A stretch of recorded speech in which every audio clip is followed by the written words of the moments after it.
So now I'm in conversation with Morgan Curran, who's the Clinical and Commercial Officer at MyCognition. I met Michael at a wearable technology show.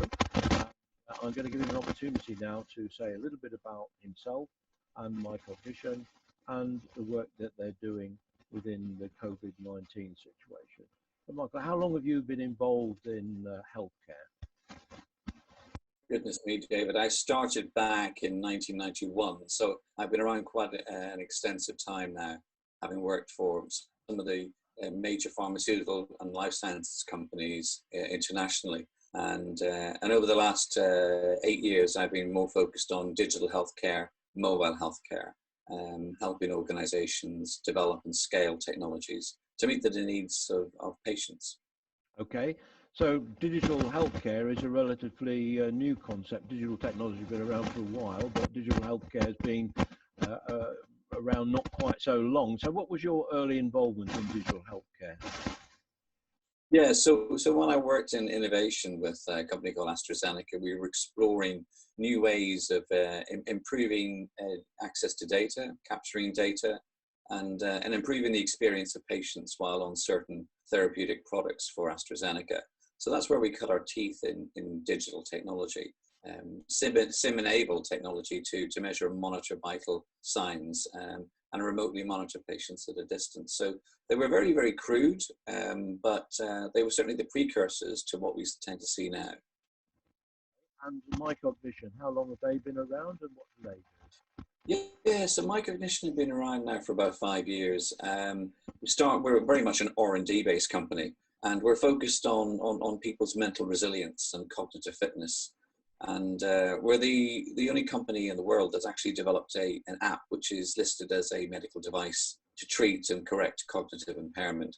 And it's applicable to patients with oncology conditions, with other long-term conditions like diabetes or chronic pain or musculoskeletal disease, because all of those diseases, patients express some kind of cognitive impairment, which is sometimes caused by the condition itself and sometimes by the treatment regimes that they might be undertaking.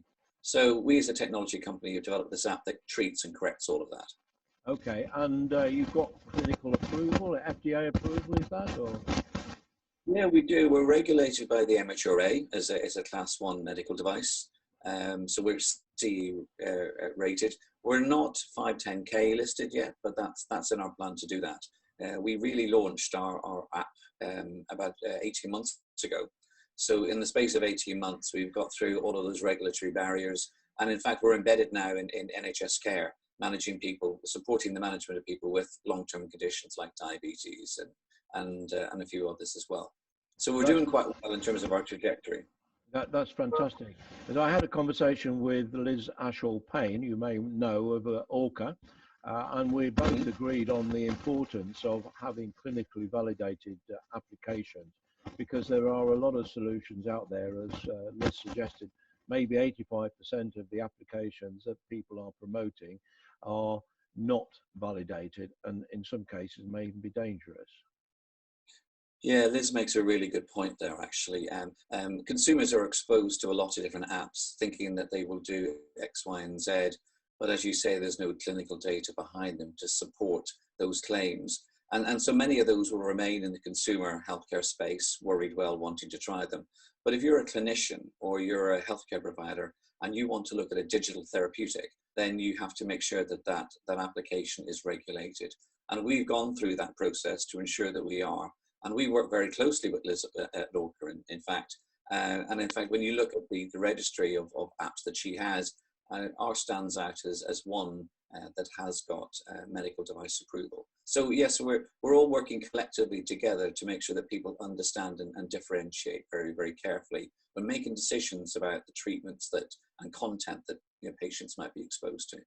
Yeah, that's very important. Of course, especially so in the present times with coronavirus.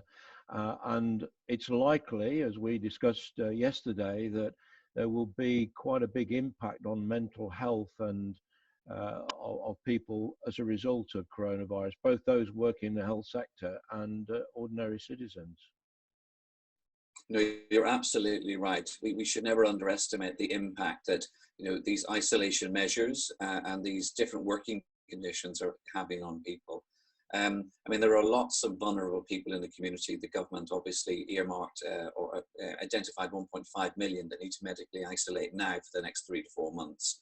And as you said, the mental resilience of NHS workers and frontline staff is being challenged. And we also have other cohorts of they're not necessarily patients just yet, but their mental resilience and their mental health is being impacted. So those are people that might have lost their jobs recently, facing unemployment and much uncertainty. And whether you fall into that camp or another camp, your resilience is being tested. And we do know from established data that translates into increased anxiety, increased worry, increased depression rates. And we already have a mental health care service which is struggling to cope with the inputs and referrals that it has already. This crisis, in fact, will magnify that. And we have areas of the country where they're struggling to provide IAP services, like, you know, Cambridgeshire and Peterborough, all across London. So access is a real challenge for people to try and get the support that they need. And that's where we come in, you know. We have an application that can support and protect that. Yeah. So just very simply, because we just want to keep this part short, so you've got plenty to say tomorrow when we have the virtual conference. Very simply, how does MyCognition Pro work? How does it improve mental health and some of the issues that you've raised? Yes, indeed. So we focus on the root cause of the mental health condition in the first place. So when we look at the COVID crisis at the moment, we're starting to see people demonstrate unhealthy behaviors. And those unhealthy behaviors then encourage bad habits. And then they migrate to anxiety, worry, and depression. What we do is we improve people's cognitive fitness, and that's their ability to cope. And we build up their mental resilience in a very, very short period of time. And our clinical studies demonstrate that within 8 to 12 weeks, we can restore people relatively back to their previous cognitive health state, which allows them to cope and deal with the situations better. So that's how our application works. It's a validated technology using an assessment called MyCQ, and then an immersive video game, which then repairs all of those cognitive deficits all at the same time. And that's what uniquely separates us from other apps and online services that are available at the moment. And when used in combination with things like CBT, we tend to see better improvement and better outcomes. Well, that's fantastic. And I appreciate you giving your time this morning just to share a little bit about your background and your company and what MyCognition does. I look forward to having you on the panel discussion tomorrow. Thank you.